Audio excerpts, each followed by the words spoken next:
तो फ्रेंड्स, मैं डॉक्टर पर्व Mittal, hip and knee joint replacement specialist, आज आपसे टोटल हिप रिप्लेसमेंट के बारे में कुछ कॉमन सवाल और उनके जवाब आज आपसे डिस्कस करूंगा। हमारे पास कई पेशेंट्स आते हैं जिनके पास ये सवाल होता है कि टोटल हिप रिप्लेसमेंट में होता क्या है। तो उसके पहले हमें ये समझना होगा कि हमारा जो हिप जॉइंट है, अगर हम उसको एक मशीन की तरह या पुर्जे की तरह माने तो उसमें दो पार्ट होते हैं, एक बॉल और एक सॉकेट। इन दोनों में जो ऊपर की सतह होती है वो चिकनी होती है, जिसको कि आर्टिकुलर कार्टिलेज कहते हैं। कई ऐसी कंडीशंस होती हैं जिनमें कि ये जो आर्टिकुलर कार्टिलेज होती है ये ख़राब हो जाती है, ऊबड़ खाबड़ हो जाती है, और वो ऊबड़ खाबड़ बॉल जो है जब सॉकेट पे चलती है तो मरीज़ को दर्द होता है और धीरे धीरे आर्थराइटिस डेवलप हो जाती है।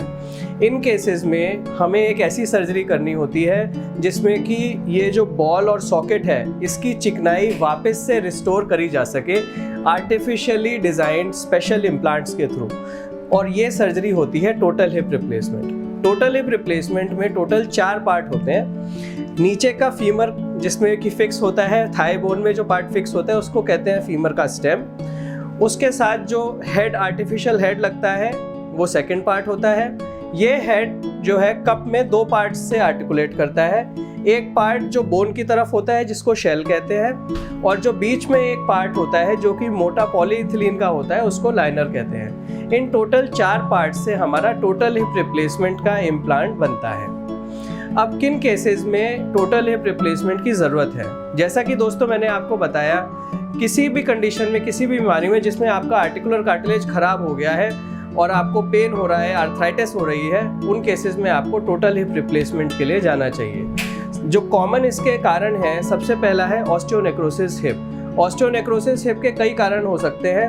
किसी भी चीज़, किसी भी बीमारी जिसमें कि आपका जो फीमर का हेड है उसकी ब्लड सप्लाई रुक जाए, जैसे कि क्रॉनिक स्टेरॉयड की दवाइयाँ ली हों, या फिर आप अल्कोहल या स्मोकिंग की वजह से, या फिर कुछ ऐसी बीमारियां हों जो कि जेनेटिक हों, जिनमें कि आपका खून गाढ़ा रहता हो, जिसकी वजह से कि खून का दौरा कम रहे फीमर में, हेड में, और या फिर अगर आपको कभी फीमर के हेड का फ्रैक्चर या नेक का फ्रैक्चर हुआ हो जो कि प्रॉपर्ली फिक्स ना हो पाया हो, इन सब कारणों में ऑस्टियोनेक्रोसिस डेवलप हो सकती है, और आर्थराइटिस अगर डेवलप होती है उसमें टोटल हिप रिप्लेसमेंट की ज़रूरत पड़ेगी। धन्यवाद।